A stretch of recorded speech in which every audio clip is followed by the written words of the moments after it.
Hello বন্ধুরা, আশা করি তোমরা সবাই ভালো আছো। আজকের থেকে আমরা নতুন একটা সিরিজ শুরু করব, সেটা হচ্ছে ক্লাস চতুর্থ শ্রেণীর জন্য। সেটা হচ্ছে চতুর্থ শ্রেণীর বাংলাদেশ ও বিশ্ব পরিচয়। আজকের থেকে হচ্ছে আমরা চতুর্থ শ্রেণীর বাংলাদেশ বিশ্ব পরিচয় নিয়েও তোমাদের জন্য এক একটা করে চ্যাপ্টারের ভিডিও বানিয়ে সেটা সমাধান করে দেওয়ার চেষ্টা করব। সো আজকে যে তোমাদের বাংলাদেশ ও বিশ্ব পরিচয় ভিডিও নম্বর 1 বা হচ্ছে আমরা প্রথম অধ্যায় নিয়ে আজকে আলোচনা করব। আর এই ভিডিও যদি আগামীতে আরও ভিডিও থাকবে, সো প্লেলিস্টগুলো এখানে আমি সবগুলো অধ্যায়ের প্রশ্নগুলোর সমাধান এবং তোমাদের রিডিং পড়ে বুঝিয়ে দেওয়ার চেষ্টা করব। সো আজকে যে তোমাদের প্রথম অধ্যায় নিয়ে আজকে আলোচনা করব, আজকে অধ্যায় আমাদের নাম হচ্ছে আমাদের পরিবেশ ও সমাজ। এই অধ্যায় নিয়ে আজকে আমরা আলোচনা করব এবং পরবর্তী ভিডিওতে আমরা এটার প্রশ্নোত্তরগুলো সমাধান করে দেওয়ার চেষ্টা করব। তো আজকে আমাদের টাপিতে হবে যে তোমাদের অধ্যায়গুলো সুন্দর মতো বুঝিয়ে দেওয়া। সো তাহলে শুরু করা যাক আজকে আমাদের ভিডিওটি। তা দেখো, আমাদের অধ্যায় হচ্ছে আমাদের পরিবেশ ও সমাজ। দেখো, প্রাকৃতিক পরিবেশ ও বৈচিত্র্য। আমাদের যে প্রাকৃতিক পরিবেশটা আছে, দেখো আমাদের যে এক এক ঋতুতে আমাদের পরিবেশটা কি এক এক রকমভাবে সাজিয়ে ওঠে না, সেম আমাদের প্রকৃতিতে অনেক ধরনের কি বৈচিত্র্যময় প্রকাশ করে। ঠিক আছে, এই দেখো প্রথম যদি আমরা শুরু করি, কি লেখা আছে, দেখো প্রকৃতির বিভিন্ন উপাদান নিয়ে প্রাকৃতিক পরিবেশ গঠিত। প্রাকৃতিক পরিবেশ কীভাবে গঠিত? প্রকৃতির নানা ধরনের উপাদান নিয়ে হচ্ছে প্রাকৃতিক পরিবেশ। প্রাকৃতিক উপাদানগুলো কী কী বলতে পারি? মাটি, পানি, বাতাস, তাপ, আলো, গাছপালা, সাগর, মহাসাগর, নদী, তারপর কি তারপর দেখো পশু পাখি সহ নানান ধরনের প্রাণী হচ্ছে আমাদের যে সমাজটা আছে, মানে যে পরিবেশটা আছে, পরিবেশ নিয়ে যে এই পুরো পরিবেশে থাকে। আর এই পুরো পরিবেশে কী প্রাকৃতিক পরিবেশ, যেমন মাটি, পানি, বাতাস, এগুলো সবগুলো কী পরিবেশ? যেগুলো হচ্ছে প্রাকৃতিকভাবে তৈরি, একাভাবে তৈরি হয়, সেগুলোকে প্রাকৃতিক পরিবেশ বলে। যেমন কি নদী, গাছপালা ইত্যাদি কি প্রাকৃতিক পরিবেশের ভিতরে পড়ে। দেখো, এবং পৃথিবীর বিভিন্ন অঞ্চলে প্রাকৃতিক পরিবেশের মধ্যে বৈচিত্র্যও রয়েছে, নানা ধরনের কি পার্থক্য রয়েছে এবং নানা ধরনের বৈচিত্র্য রয়েছে। দেখো, কোনো অঞ্চলে তুষারে ঢাকা, কোনো অঞ্চল কি তুষারে ঢাকা, আবার কোনো কোনো অঞ্চল শুষ্ক মরুভূমি, কোনো তুষারে ঢাকা, আবার কোনো অঞ্চল কি শুষ্ক মরুভূমি। দেখো, বিভিন্ন স্থানে জলবায়ুর মধ্যেও ভিন্নতা রয়েছে। তাহলে বিভিন্ন স্থানে কি জলবায়ুর মধ্যে কি রয়েছে? ভিন্নতা রয়েছে। কোথাও জলবায়ু শীতল, কোথাও কি উষ্ণ, আবার কোথাও কি নাতিশীতোষ্ণ, বা কোনো কোনো অঞ্চল কি দেখো আবার কোনো কোনো স্থান কি শুষ্ক, কোথাও আবার বৃষ্টির পরিমাণ কি অনেক বেশি। এটাই আমাদের বলছে বৃষ্টির পরিমাণ অনেক বেশি। আমাদের কি বলতে কোথাও কোনো অঞ্চলে অনেক বেশি বৃষ্টি পড়ে, এবং কোথাও অঞ্চলে শীতের সময় অনেক বেশি শীত পড়ে না, সেটা এখানে আমাদের আলোচনা করা হয়েছে। তারপর দেখো পুরো কী বলেছে, বাংলাদেশের উত্তর ও দক্ষিণ অঞ্চলে প্রাকৃতিক পরিবেশের ভিন্নতা রয়েছে।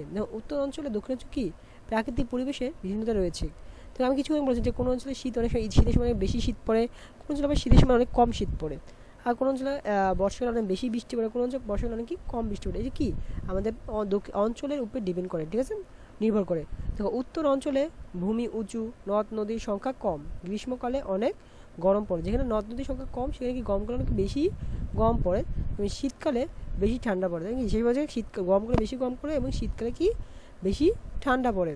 আবার দেশের দক্ষিণ অঞ্চলে ভূমি নিচু, সেখানে অনেক নদী মিলিত হয়েছে, খাল বিল ও জলাশয় আছে প্রচুর। আবার উত্তর পূর্বতে আছে হাওড় বাওড়, এইসব কারণে এই অঞ্চলে বন্যার প্রবণতা আবার বেশি হয়।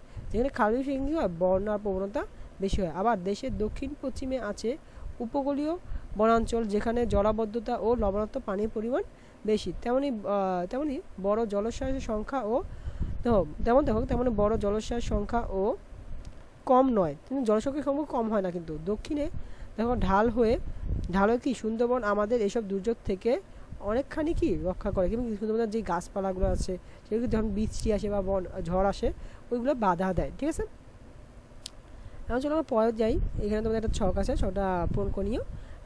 ওকে, তারপরে হচ্ছে আমরা আলোচনা করব। দেখো, ওকে, এটা সামাজিক পরিবেশ ও প্রাকৃতিক পরিবেশের প্রভাব বলতে আমরা কি বুঝি, যদি তোমাদের একটু বুঝিয়ে দিতে যাই আমি। ওকে, আমাদের অধ্যায়টা অনেক ছোট, এটাতে আমাদের অধ্যায়টা শেষ, তাই না? তবে এই অধ্যায়টা আজকে সমাধান করে দেবো, এবং পরবর্তী ভিডিওতে এটা যেই প্রশ্নোত্তরগুলো আছে, যে অনুশীলনের যে প্রশ্নোত্তরগুলো আছে, সেগুলো তোমাদের ইনশাল্লাহ সমাধান করে দিব। চলো শুরু করি। তার দ্বিতীয় টপিক কি আমাদের সামাজিক পরিবেশ ও প্রাকৃতিক পরিবেশ। দেখো, সামাজিক পরিবেশ এর আগে কি মাত্র এর আগে পড়েছি আমরা প্রাকৃতিক পরিবেশ, এখন আমরা সামাজিক পরিবেশ ও এর প্রকৃতি। সামাজিক পরিবেশটা কি এবং এর পারস্পরিক প্রভাব, এটা আমাদের কি কি প্রভাব করে, আমাদের জীবনে কি কি প্রভাব বিস্তার করে, সেটা নিয়ে আমাদের আলোচনা। দেখো, প্রাকৃতিক পরিবেশ ছাড়া ও সামাজিক পরিবেশ রয়েছে। প্রাকৃতিক পরিবেশ মাটি, পানি, নদী, এগুলো কি প্রাকৃতিক পরিবেশ? প্রাকৃতিক পরিবেশ নয়, আমাদের কি আছে, সামাজিক পরিবেশও রয়েছে। দেখো কি বলছে, দেখো মানব সৃষ্ট উপাদান নিয়ে সামাজিক পরিবেশ গঠিত, যেমন কি বাড়ি, বিদ্যালয়, খেলার মাঠ ইত্যাদি। একই সাথে সমাজের বিভিন্ন কাজে যেমন কৃষি ও পরিবহন ব্যবস্থা ও সামাজিক পরিবেশের একটি কি অংশ, সামাজিক পরিবেশের একটি অংশ।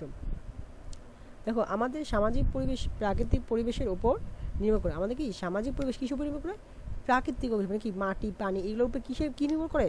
সামাজিক যে পরিবেশগুলো আছে সেটা কিন্তু নির্ভর করে। দেখো অনেক অঞ্চলে কি বলছে, দেখো কোনো অঞ্চলে ঠান্ডা বেশি, আবার কোনো অঞ্চলে গরম বেশি। যেখানে শীত বেশি সেখানে আবার শীতের প্রকোপ থেকে রক্ষা পাওয়ার জন্য কী হতে মোটা জামা কাপড় পরি। এই সময় আমরা বিভিন্ন ধরনের খাবার খাই, এমনভাবে ঘর বাড়ি তৈরি করি যেন দেখো ঘর গরম থাকে। শুষ্ক এলাকায় গাছ ও ফসল কম জন্মে। এছাড়াও যেসব এলাকায় জলাশয় ও নদ নদী বেশি, সেসব এলাকায় মাছের চাষও বেশি হয় এবং সহজে সেচের কাজ করা যায়। যেমন কি ধান এগুলো চাষ করি, তখন কিন্তু পানি লাগে না, সেচ দেওয়া লাগে। পানি দেওয়াকে বলা হয় সেচ দেওয়া, ঠিক আছে, সেচের কাজও করা হয়। তারপর কি দেখো শুষ্ক এলাকায় জীবিকা ও উর্বর বা জলজ এলাকায় জীবিকা ও জীবন প্রাণীর সংস্কৃতি আলাদা। যেখানে পানি রয়েছে বা শুষ্ক মৌসুম সেখানে একটা আলাদা ব্যাপার, অন্যভাবে জীবনযাপন করা লাগে। আর যেখানে পানির ব্যবস্থা আছে, পানির অভাব নেই, সেখানে জীবন ব্যবস্থা কি অন্যরকম হবে, সেটা এখানে আমাদের উল্লেখ করা হচ্ছে। দেখো তারপর কি বলছে, সামাজিক পরিবেশ ও প্রকৃতির ওপর প্রকৃতির ওপর প্রভাব ফেলে। দেখো সামাজিক পরিবেশ ও কিসের উপর প্রকৃতির ওপর প্রভাব ফেলে। কীভাবে? দেখো মানুষ তার জীবন ধারণের প্রয়োজনে প্রযুক্তি আবিষ্কার করেছে, যা আমাদের প্রকৃতির ওপর অনেক সময় দূষণ ও সমস্যা তৈরি করে, তাই না? উন্নত জীবনযাপনের জন্য নানান ধরনের অবকাঠামো যেমন বাড়ি, রাস্তাঘাট, সেতু, কলকারখানা বানাতে গিয়ে কি গাছ কেটে নদী ভরাট করে কি প্রকৃতির ধ্বংস করা হয়েছে, যা কি অগ্রহণযোগ্য, যা কি অগ্রহণযোগ্য না। গ্রহণযোগ্য না বলা হয় অগ্রহণযোগ্য, যেটা আমরা নিতে পারি না।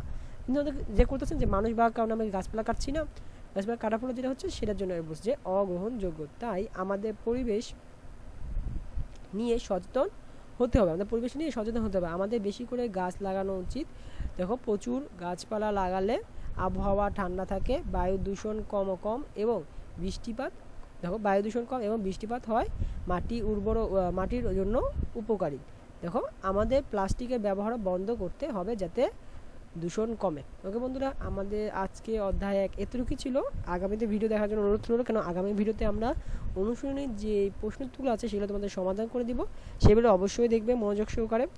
আর অধ্যায়ে তুমি আবার ভালো মতো পড়ো। যদি অধ্যায় কোনো সমস্যা হয় আমাদের কমেন্ট করে জানাতে পারো, বা আমাদের গ্রুপ তো আছে, গ্রুপে এসে তুমি যে কোনো কিছু লিখতে পারো, কোনো সমস্যা নেই। তুমি যে কোনো সমস্যা আমাদের সমাধান করে দেওয়ার চেষ্টা করবো। আমাদের গ্রুপের লিঙ্ক ভিডিও ডিসক্রিপশনে দেওয়া থাকবে, অবশ্যই সেখানে কানেক্ট হয়ে যাবে, সহজে আমাদের সাথে যোগাযোগ করতে পারো। ধন্যবাদ।